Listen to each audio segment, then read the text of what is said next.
ci li ñu bëgg a njëkkee mooy gërëm sant que je puisse mettre mes notes en ordre. C'est bon. mooy gërëm ak sant sunu responsable yi sunu militant wu Benno Bokk Yaakaar yi nga xam ne ci élection yi nga xam ne ci la ñu jógee muy élection wu 23 janvier yi passé ñu am ci taxawaay ju mat sëkk dañu leen di féliciter kañ leen ndax résultat yi ñëpp gis nañu ko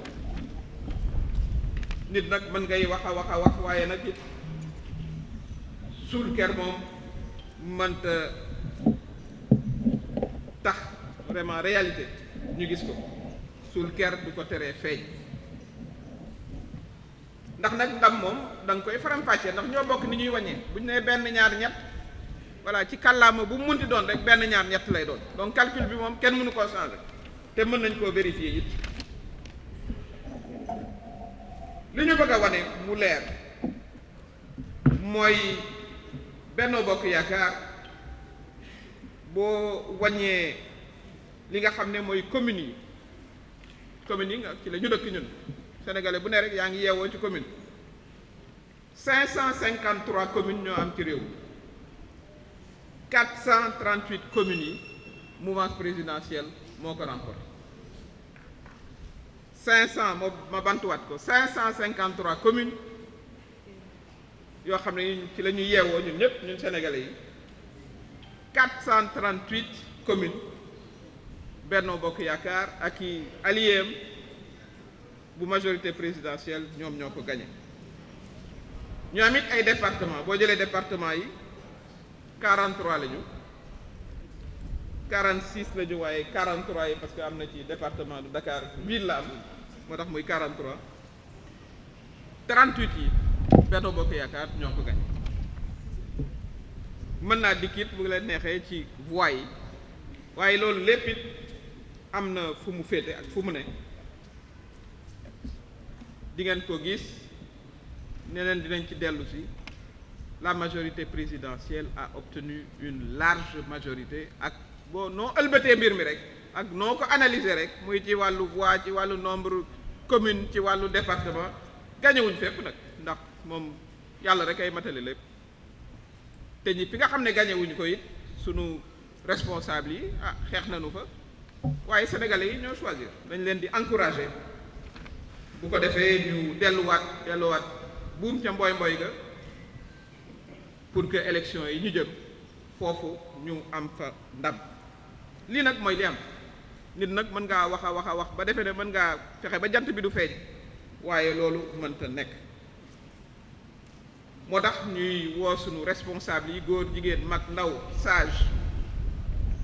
yi nga xam ne yi ñoom la ñu bokkal coalition bi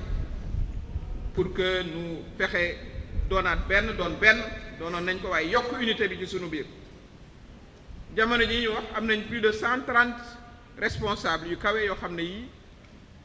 sunu président coalition président Macky Sall yónni na leen ci biir réew mi ñu ngi waxtaan ak suñuy responsable pour fexe vraiment ñu gën a doon benn bu ko defee ñu gën a am unité ni ma ko waxee pour fa ñu jëm ci élection législative fi ñu toll nii sax bëri na suñu ay responsable yoo xam ne yi ci yeneen i liste lañ demee woon doon maire ñu ci bëri ñu ngi dellu siwaat fi nga xam ne mooy seen kër fa lañ bawoo woon muy Benno Bokk Yaakaar kon loolu dañuy encourager vraiment suñu responsable yépp nu fexe ba li nga xam ne mooy intérêt suñu coalition ñu jiital ko bu ko defee suñu unité ñu gën koo renforcer bu boobaa résultat yi nga xam ne am nañ ko ci élection municipalité mu leer nañ ne résultat yu positif la ñu gën koo yokk gën a yokk li suñu ancrage ci biir réew mi li nu gis nag jamono yi mooy opposition boo xam ne bi xëy na parce que lépp it ci politique rek la ñu ko wéer bëgg na nu wax yoo xam ne yi méngoowul ak li am indi yeneen i voilà problème jaxase xelu sénégalais yi waaye sénégalais yi ay borom xel lañu xam nañ ne sunu démocratie bu dëgër la démocratie boo xam ne këf yóbbuwu ko ndax nit ñi dañuy yeewu voilà di déglu rajo di seetlu nit ñi ku ci ne ñuy déglu sa discours bu ko defee bu élection jotee ñu xëy dem wote ji loolu nag moo fiy continuer am fii ci Sénégal incha allah te am nañu yaakaar ni bu nu continuer waxtaan ak sénégalais yi yokk suñu communication gën koo leeral waxtaan ak xale yi jigéen ñi ndaw ñi ma taxaw ci ndaw ñi damay fàttali ne président de la république 58% ak lu ko ëpp la am plus de 58% ci élection présidentielle yi ñu jóge bu fekkee ne Sénégal dëkku ndaw la boo jëlee téeméeru xale juróom-ñaar fukki yi boo dee jëlee téeméeru sénégalais juróom-ñaar fukki yeeg juróom 75% amuñu fanweeri at ak juróom ma gën koo bantuwaat 70% population wu Sénégal amuñu 35 ans kon bu président de la république gagné ak 58% loolu mooy majorité des jeunes moom la ñu woteel kon loolu it ñu xam ko bu baax a baax a baax ndax xale yi fi ne yépp suñu ay doom lañu suñu ay jarbaat lañu suñu ay rakk lañu suñu ay sët lañu amut ay un Sénégal de jeunes buy dund fii ak un autre Sénégal buy dund feneen amul ñun ñoo leen bokk njaboote rawatina ñun jigéen ñi nga xam ne ñoo leen jur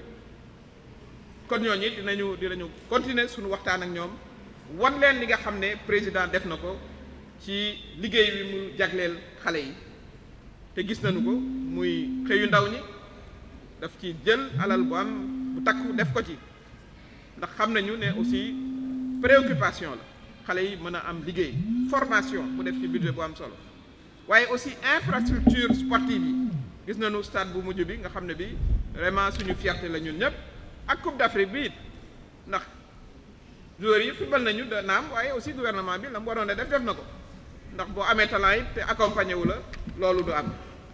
yooyu yëpp li mu indi mooy climat boo xam ne bii wax dëgg yàlla climat bu bees la te opposition nag xëy na climat bu apaisé jàmm nit ñi seen xol xaw a féex du doon lu leen arrangé waaye nag nañ bàyyi nit ñi aussi féexal seen xol am nañ ci droit parce que démocratie soxlawul fitna soxlawul donte nag ndax ñi toog fii yëpp sama ndeyjoor wala sama càmmoñ ak sama ginnaaw ñii ñëpp du ma ne ay anciens combattants ay combattants la ñu woon ñu ci bëri dañoo yàgg ci opposition daj ci lu ne am ñoo xam ne dañ leen cee tëj ñii ñuy nangu seen liggéey yàq seen liggéey kon opposition jaaxalu leen donc bu dee ay déclaration tonitruante va-t-en-guerre kooku amul kenn ku mu mën a yëngal ci ñun amul waaye nag dañuy responsable ndax ñun la yàlla dénk destiné réew mi à travers le président de la République sa majorité ses députés kon ñunut dañu war a sàmm jàmm jooju kon bu kenn jaawatle bu mu am confusion moo tax ñuy wax sunu responsable yi ñu fexe ñoom it vraiment ci ni ñuy waxtaanee ak sénégalais yi ñu jiital jàmm waaye nag ñu vigilant xam ne am na yoo xam ne it aussi kenn mënu koo nangooti kenn mënu ko nangu loolu it lu am solo la pour que ñu wax ko dégg nañ ni aussi ñu bëri ci opposition bi ñu naan parrainage du ñu ko nangu et cetera mais ñooñu koy wax ñoom ñoo wuti woon parrainage ci élection présidentielle yi ñi koy wax ñëpp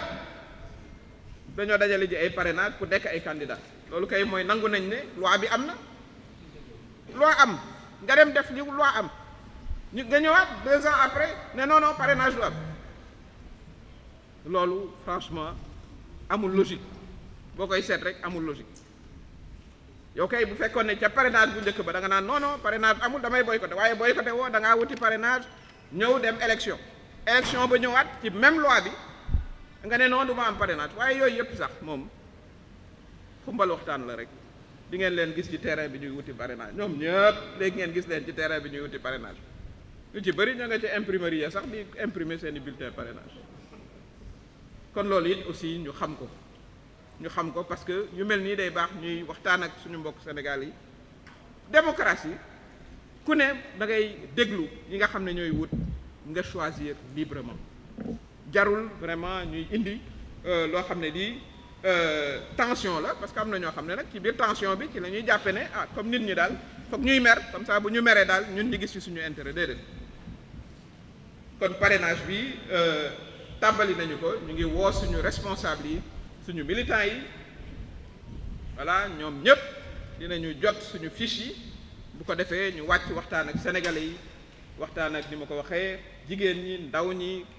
acteurs culturels yi sportifs yi imam yi secteur société sénégalaise yëpp war leen aussi suñu liggéeyu président de la république liggéeyu suñu majorité bu ko defee ñu gën ñoo jàppale ci élection législative yi ñu jëm nga xam ne am nañu ci yaakaar bu baax a baax. beneen mbir mi it nga xam ne bëggoon nañ ko waxtaan ak askanu Sénégal mooy situation bi nga xam ne moo xew Casamance. président de la république bi nu ko falee président dafa lancer l'appel de Ziguinchor wax ne la mu bëgg mooy doomu Sénégal yépp yi ne Casamance gouvernement toog waxtaan bu ko defee ñu régler une bonne fois pour toutes la question de la Casamance booba ba tey nag mu nekk ci ak ay négociations ba bu yàggul nag ñu gis ci ay incidents yu grave ndax nag aussi loo waxtaan am na ci yoo xam ne yi c'est inacceptable attaquer suñu armée di téye ay otages donte voilà kooku c'est inacceptable moo tax ci fan yi jamono ji ñuy wax aussi armée bi mu ngay def liggéey foofa ca Casamance pour que vraiment toutes les bandes armées soient mises en état voilà hors d'état de nuire ñun nag dañuy soutenir sans réserve suñu armée dañu koy soutenir sans réserve di encourager suñu doomu soldats ya fa nekk ci liggéey woowu ñuy def ndax vraiment suñu mbokk Casamance yi dañu bëgg jàmm dañu soxla jàmm ndax Casamance ci Sénégal la bokk bu ko defee développement Casamance gën a jëm kanam waa suñu mbokk Casamance yi gis ci seen bopp waaye Sénégal yëpp gis ci boppam aussi ndax la Casamance la belle Casamance est un pays boo xam ne bii potentialité yi macha allah président de la République aussi def ci investissement yu am solo ci wàllu transport ci wàllu infrastructure kon jàmm ji mooy li des pour que Casamance révèle tout son potentiel kon vraiment les actions de notre armée ñu ngi leen di soutenir sans réserve di ñaan nag aussi di laaj du sax ñaan laaj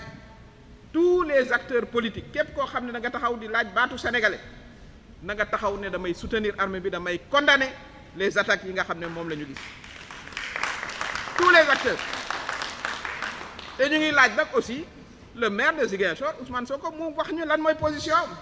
ci mbiru Casamance parce que dégguñu ko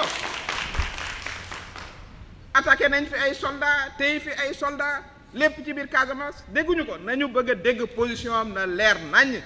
sénégalais yépp déggu ko parce que nag Casamance vraiment ni ñu ci namm mooy jàmm ak salaam mu doon benn réew président de la République wax na ko mënta am ci lu mel noonu ni un vainqueur ni un vaincu waaye nag y a des choses yoo xam ne yi kenn du ko nangu te mënul nekk moom ci boppam it dégg nañ ko naa démb la moom bërka démb attaque contre justice contre gendarmerie contre yooyu vraiment aussi message yooyu ñu ni ma ko waxee sànq du ñun ñii la yëngal ñun ñii toog fii du ñun la yëngal on en a vu d'autres mais ñu xam rek ne institution wu état bokkul ak politique ñun politiciens yi mën nañoo toog di waxante suñu biir waaye justice ak gendarmerie institution wu état la nañ leen génne ci jeu politique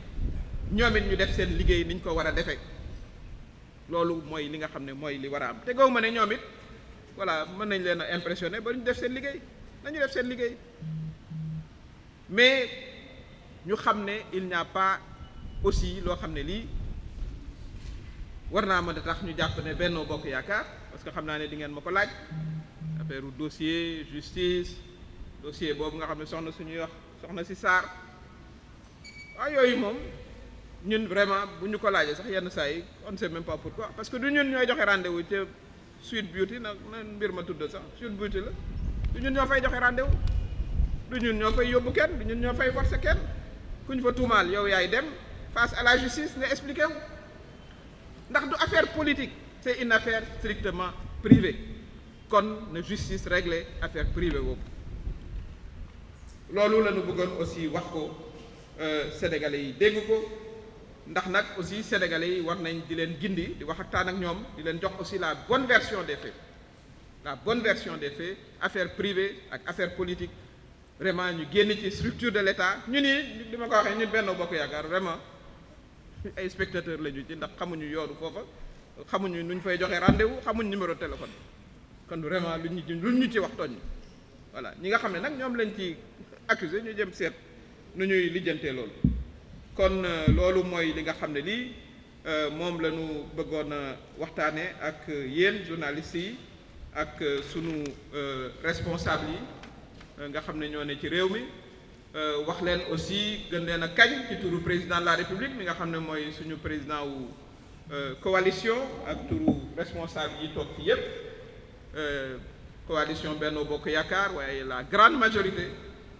présidentielle bi nga xam ne ñoom ñoo toog fii wax leen ne nañu jiital fulla ak fayda niñ ko mës a defee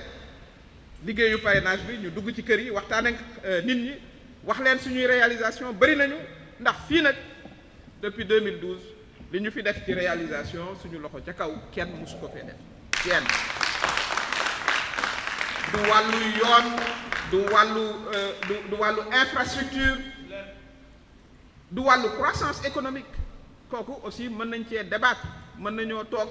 ñu am benn jury ñi taxawee gauche ñu taxawee droite ñu génne suñuy chiffres wane ko mu leer nañ te loolu it def naa ne sénégalais yi comprendre nañu ko waaye dañuy gën a waxtaan ak ñoom voilà suñu responsable yi ni ma ko waxee jiital aussi yiw parce que nag Sénégal dëkku yiw la loolu la ñu xam dëkku yiw la waaye nag aussi attention voilà attention aussi suñu responsable yi aussi ñu vigilant provocation aussi mënuñ ko nangu loolu it mënul la nekk parce que démocratie moo ko soxlawul démocratie sénégalaise soxlawul kon loolu moo doon li nga xam ne lii moom lañ leen bëggoon a adressé comme message di leen remercier aussi ci seen ñëw ak ci seen patience